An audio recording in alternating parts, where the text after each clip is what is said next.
لکھتے ہیں نا اس زمانے کے بھی دیکھو۔ تو بادشاہ نے پوچھا، کہا کہ یہ جو کچھ کہہ رہے ہیں صحیح ہے؟ کہا کہ صحیح کہہ رہے ہیں۔ جب میں وہاں سے گزرا تھا تو مجھے ہنسی آئی تھی۔ کہا کیوں ہنسے تم؟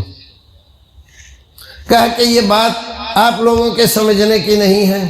کہا کہ نہیں، سمجھاؤ ہمیں، بتاؤ۔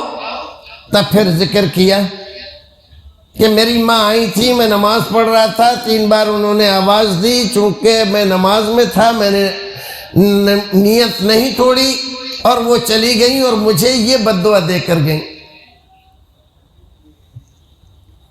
اس لیے جب میں وہاں سے گزرا تو مجھے ماں کی بات یاد آ گئی کہ انہوں نے کہا تھا، اللہ لا تمتھو حتی تریہ وجوہ المومسات، جب تک یہ فاحشہ عورتوں کا چہرہ نہ دیکھ لے تب تک اللہ اس کو موت مت دینا۔ کس نے کہا تھا؟ ماں نے۔ کس کے لیے؟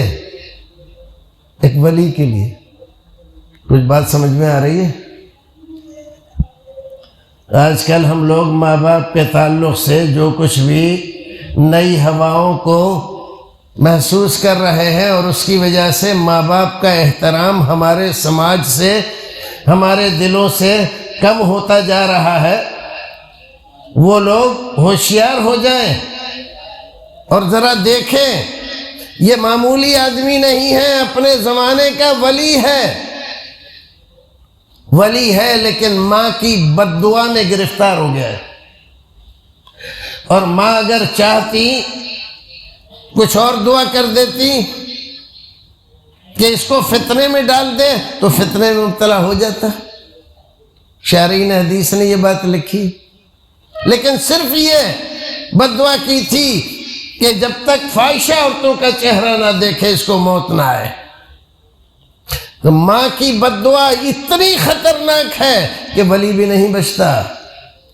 باپ کی اور ماں کی بد دعا سے بھائیوں، عزیزوں اور نوجوانوں ہمیشہ بچ کر رہنا۔ آج کل ہمارا حال یہ ہے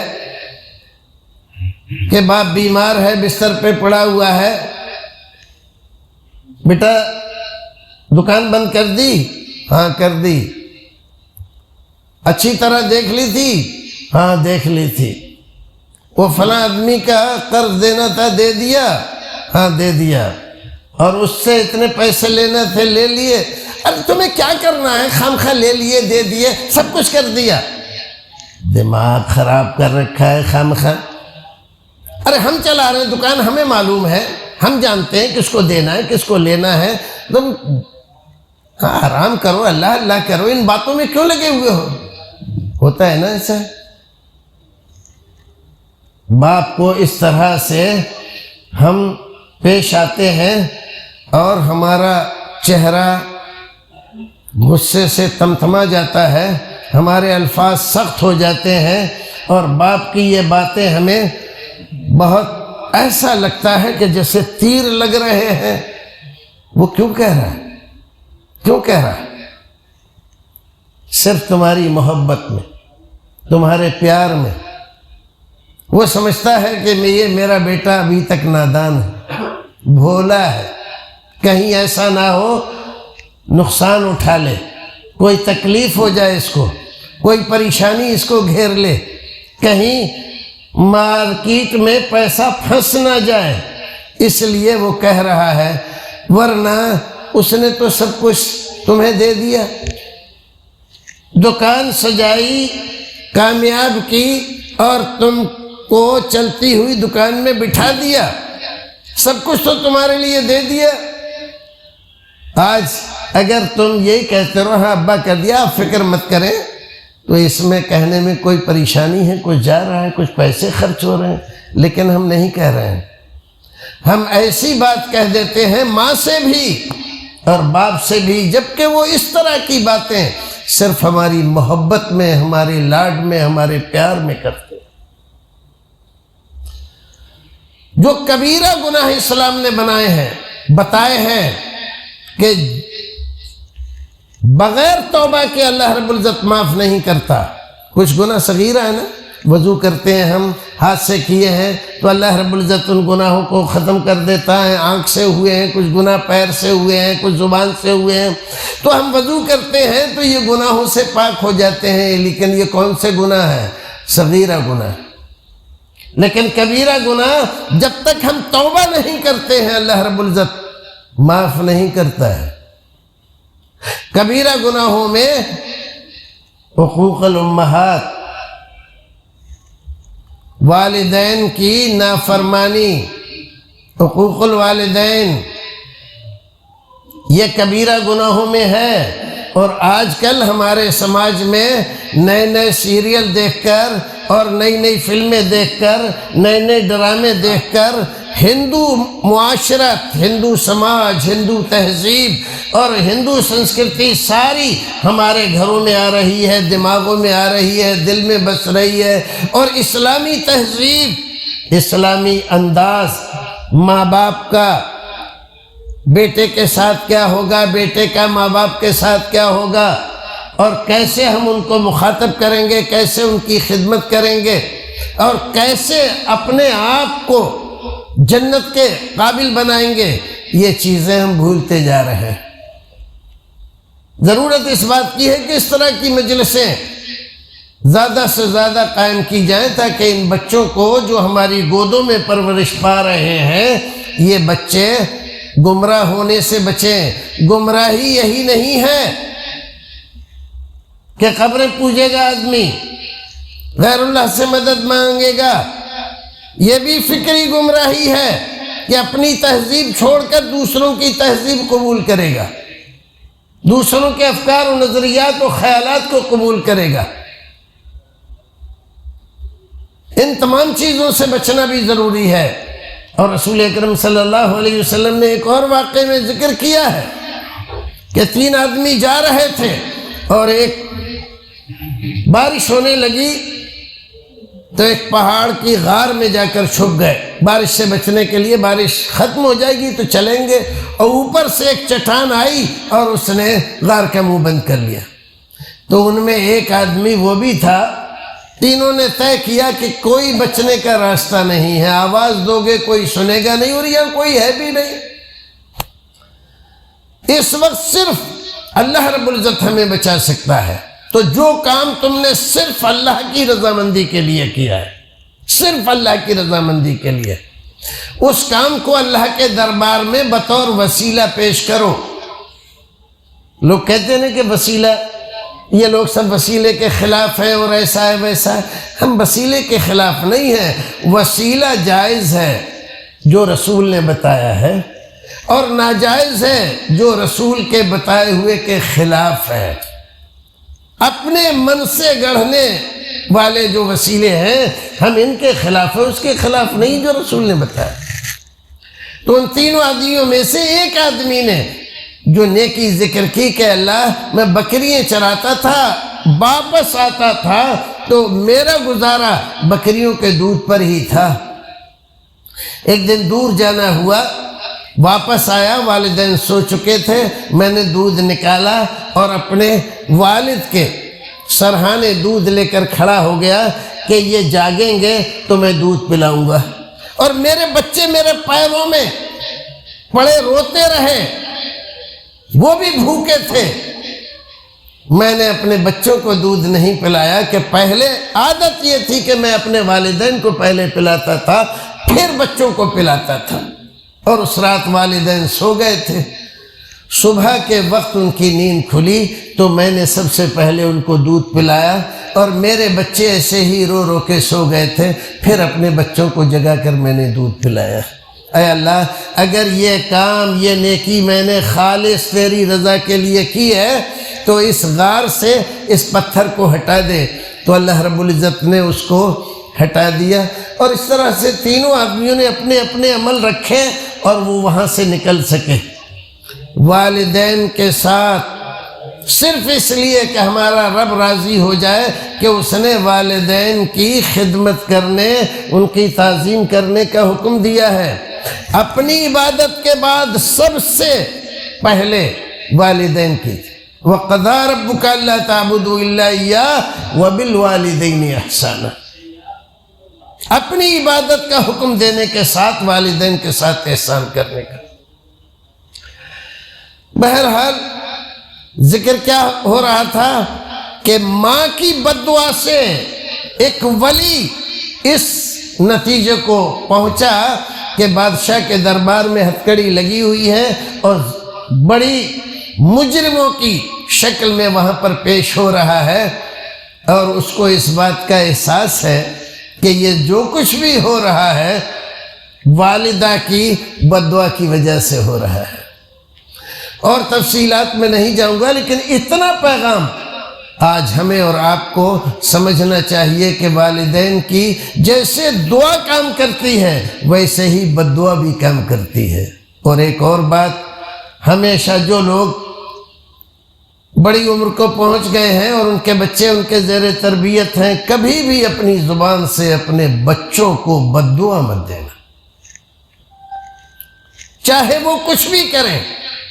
جس رب سے تم ان کے لیے تباہی کی، وہ مر جائیں، ایسا ہو جائے ویسا ہو جائے، ان کا کاروبار تباہ ہو جائے، آپ بد دعا کر رہے ہو نا، کس سے؟ رب سے۔ وہ رب اس بات پر بھی قادر ہے کہ تم دعا کرو، اے اللہ اس بچے کو ہدایت عطا کر دے، یہ مجھے بھی سمجھے تجھے بھی سمجھے اور نافرمانی سے بچے۔ جیسے وہ اس کو تباہ کر سکتا ہے ویسے ہی وہ اس کو ہدایت بھی دے سکتا ہے، تو ہم ہدایت کی دعا کیوں نہ مانگے؟ تو والدین کو کبھی بھی، بعض جاہل عورتیں ہوتی ہیں، ذرا سا بچے نے کچھ کیا ہے تو مر جائے، تیرا ستیہ ناش ہو جائے، اور تجھے یہ ہو جائے، تجھے موت لے جائے، اور تو کسی موٹر سائیکل کے نیچے آ کے مر جائے۔ نہیں جانتی کہ بعض اوقات قبولیت کے ہوتے ہیں۔ تمہاری زبان سے نکلی بات اور وقت قبولیت کا ہے، اور اللہ رب العزت نے قبول کر لی، ماں نے بیٹے کے لیے کہی ہے اور اس کے ساتھ وہی حادثہ ہو گیا، پھر منہ پیٹ رہی ہے، سینہ پیٹ رہی ہے، ہائے پکار کر رہی ہے، ارے تمہیں نے تو کہا تھا کہ اس کی ایسی خطرناک اور دردناک موت ہو جائے، اب کائے کو چیخ رہی ہو، اب کائے کو پیٹ رہی ہو؟ تو رسول اکرم صلی اللہ علیہ وسلم نے اس بات سے بھی منع کیا ہے، جہاں یہ بتایا ہے کہ ماں باپ کا احترام کرو، ان کی بد دعا سے بچو، یہ بھی بتایا ہے ماں باپ کو کہ اپنے بچوں کو بد دعا نہ دو، ان کو دعائیں دو۔ تو یہ بچہ، یہ جریج ولی ہے اور ماں کی بد دعا لگ گئی، تو جب بادشاہ کو ساری بات بتائی تو کہا کہ پھر یہ کیا مسئلہ ہے؟ وہ عورت کہتی ہے کہ وہ تمہارا بچہ ہے، کہا کہ بلاؤ عورت کو، عورت کو بلایا گیا۔ تو تفصیلات میں جائے بغیر بخاری شریف کے الفاظ ہیں، آپ نے اس کے بچے کے پیٹ میں انگلی لگائی جریج نے اور کہا یا بابوس من ابوک، اے بچے تیرا باپ کون ہے؟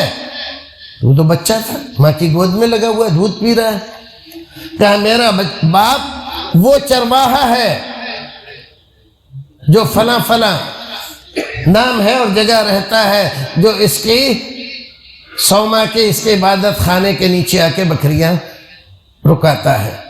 اور یہ لوگوں نے جب دیکھا کہ اتنا چھوٹا سا بچہ اور یہ گواہی دے رہا ہے اس کے بارے میں، انہوں نے خالی اس کے پیٹ میں انگلی لگائی ہے، اب تو ان کے پیروں پہ گرنے لگے، معافیاں مانگنے لگے اور کہنے لگے ہمیں معاف کر دیجئے، ہم آپ کا سوما سونے کا بنا دیتے ہیں۔ آپ ذرا اندازہ لگاؤ دنیا والوں کی، جب ناراض ہوتے ہیں تو یہ بھول جاتے ہیں کہ آج تک اتنی عمر ہو گئی، 40-50 سال، آج تک اس کے بارے میں کوئی بری بات ہم نے نہیں سنی، آج تک یہ نیک کردار تھا، نیک آدمی تھا، ہم اس کو ولی مانتے تھے، نیک دیندار سمجھتے تھے۔ اتنے لمبے عرصے کی نیکیوں کو فراموش کر کے ایک فاحشہ کے کہنے سے، اس کی کردار کشی کرنے پر، اس کے عبادت خانے کو توڑنے پر، اس کی شکایت بادشاہ سے کر کے ہتھکڑیاں لگوانے پر، اس کو ذلیل اور بے عزت کرنے پر، اس کو گالی دینے پر اتر آئے۔ دنیا والوں کو دیکھ رہے ہیں ہم، یہ ہے دنیا والے۔ اور ذرا سا چمتکار ہوا، ذرا سی کرامت ایک ولی کی ظاہر ہوئی کہ انگلی لگائی پیٹ پہ اور بچے نے کہہ دیا کہ میرا باپ تو فلاں ہے، یہ نہیں ہے، تو اب کیا کہہ رہے ہیں؟ اب کہہ رہے ہیں کہ ہم آپ کے عبادت خانے کو سونے کا بنا دیتے ہیں۔ دیر نہیں لگتی ہے آسمان پہ بٹھانے اور آسمان سے زمین پر لا کر ذلیل کرنے میں۔ عالم کی عزت کو اتنا ہلکا، نیکی اور دینداری کو اتنی گھٹیا چیز سمجھ لیا گیا ہے کہ اس کی کوئی قدر نہیں۔ یہ آج ہی کے زمانے کا مسئلہ نہیں ہے، پہلے بھی ایسی ہوتا رہا ہے۔ یہ دیکھیے کہ ایک اتنا بڑا عبادت گزار ہے، کسی سے کوئی مطلب نہیں رکھتا ہے، لیکن ایک فاحشہ کے کہنے سے اس کے ساتھ اتنا بے عزتی والا معاملہ کیا، اور اللہ رب العزت نے جب اس کی عزت رکھنا چاہی تو پھر اس کے اسی 100 ماہ کو معافیا مانگ مانگ کے سونے کا بنانے کے لیے کہہ رہے ہیں۔ تو انہوں نے کہا کہ نہیں، سونے کا نہیں، جیسا میرا مٹی کا بنا ہوا تھا ویسے ہی بنا دو۔ یہ دوسرا بچہ ہے۔ ایک تیسرا بچہ رسول اکرم فرماتے ہیں کہ ایک بہت بڑا مالدار، شان و شوکت کے ساتھ، بہت ساری سواریوں کے ساتھ، آج کے زمانے کے اعتبار سے کہو تو یوں کہ بینڈ باجے کے ساتھ نکل رہا ہے، اپنی شوبھا یاترا نکال رہا ہے۔ تو ایک ماں دیکھ رہی ہے تو دعا کرتی ہے، اللہ میرے بچے کو ایسا ہی بنانا۔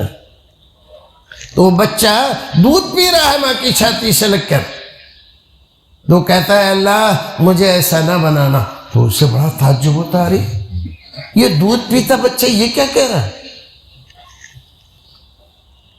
منظر بدلتا ہے، لوگ ایک عورت کو پکڑ کر لے جا رہے ہیں اور اسے بے عزت کر رہے ہیں، گالی دے رہے ہیں، مار رہے ہیں۔ ماں دیکھتی ہے، اس کی مامتا انگڑائی لیتی ہے، اللہ سے دعا کرتی ہے، اللہ میرے بچے کو ایسا مت بنانا۔ بچہ دودھ پی رہا تھا، منہ ہٹاتا ہے، کہتا ہے اللہ مجھے ایسا ہی بنانا۔ حیران ہے، میں نے اتنی اچھی دعا کی کہ اللہ رب العزت میرے بیٹے کو ایسا بڑی شان و شوکت والا بنانا، تو اس نے انکار کیا، اور اب ایک ایسی عورت جس کو لوگ ذلیل کر رہے ہیں، مار رہے ہیں، پیٹ رہے ہیں، وہ گزر رہی ہے، اور میں نے کہا اللہ میرے بچے کو ایسا مت بنانا، یہ کہہ رہا ہے کہ مجھے ایسا ہی بنانا۔ رسول اکرم صلی اللہ علیہ وسلم فرماتے ہیں، الراکب جبار من الجبابرہ وہذہ الامۃ یقولون سرقت زنیت ولم تفعل۔ وہ جو بڑی شان و شوکت کے ساتھ نکل رہا تھا، وہ ایک جابر، ظالم، بہت بڑا اس زمانے کا ظالم شخص تھا، جو اپنی جس سے آج کل ہو رہا ہے، جو جتنا بھی بڑا ظالم ہے، بے درد ہے، ایسی کر حرکتیں کر رہے ہیں اور بڑی شوبھا یاترائیں نکل رہی ہیں۔ اور وہ عورت بیچاری جس کو مارتے ہوئے لے جا رہے تھے، وہ بیچاری ایک لونڈی تھی، اس پر الزام تھا کہ اس نے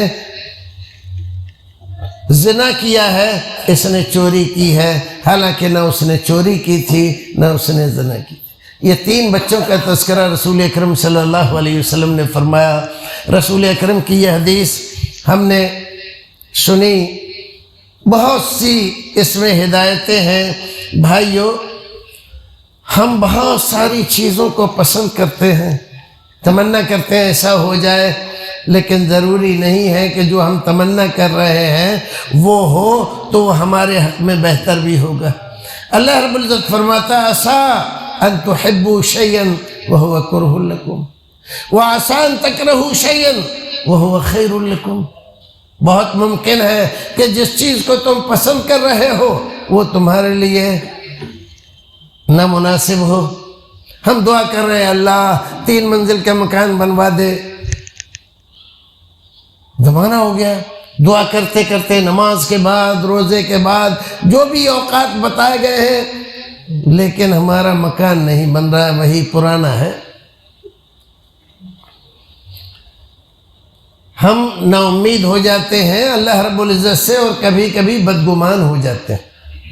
بیکار ہے دعا مانگنا۔ کیا ہوتا ہے دعا سے؟ اتنا زمانہ ہو گیا ہم تو مانگ رہے ہیں۔ مولوی صاحب نے بتایا تھا کہ اذان کے بعد مانگنا، جمعے میں خطیب جب بیٹھے تو تب مانگنا، صدقہ خیرات کرو تب مانگنا، یہ سب اوقات ہیں اجابت کے۔ ہم تو تمام اوقات میں مانگ کے دیکھ لیا، ہماری تو دعا قبول ہوئی نہیں، ابھی بیکار ہے، ہم تو مانگے نہیں۔ غالب نے کہا نا کہ مانگا کریں گے، اب تو دعا، اب سے دعا ہجر یار کی، آخر تو دشمنی ہے دعا کو اثر کے ساتھ۔ کیا کہتا ہے؟ اب تک دعا مانگ رہے تھے اللہ وصال یار ہو جائے، ہمارے محبوب سے ہماری ملاقات ہو جائے، ہوا نہیں، زمانہ گزر گیا۔ اب الٹی دعا مانگ کے دیکھیں گے، کیونکہ جو مانگتے ہیں اس کا الٹا ہو رہا ہے۔ تو اب ہجر یار کی دعا مانگیں گے، جدائی ہو جائے ہماری اور محبوب کی، تو شاید وصال ہو جائے۔ یہ سب حماقتیں ہیں، بے وقوفیاں ہیں۔ دعا سے کبھی نا امید نہیں ہونا چاہیے، اور اگر ہم دعا مانگ رہے ہیں اور وہ رزلٹ نہیں آ رہا ہے جو آنا چاہیے، تو اس کو یہ نہ سمجھو کہ دعا بیکار جا رہی ہے، اللہ سنتا نہیں ہماری۔ تمہیں نہیں معلوم ہے کہ 3 منزل مکان کی دعا مانگ رہا ہو، 3 منزل مکان اللہ رب العزت نے اگر بنوا دیا تو تمہارا بیٹا تیسری منزل سے نیچے گر جائے گا۔ یہ پسند آئے گا تمہیں؟ ظاہر ہے کہ یہ پسند نہیں آئے گا، اور اللہ رب العزت نہیں چاہتا تمہارا بیٹا تیسری منزل سے گر جائے، اس لیے تمہاری یہ دعا قبول نہیں کرتا۔ اس کے بدلے میں کوئی اور چیز تمہیں دے دیتا ہے،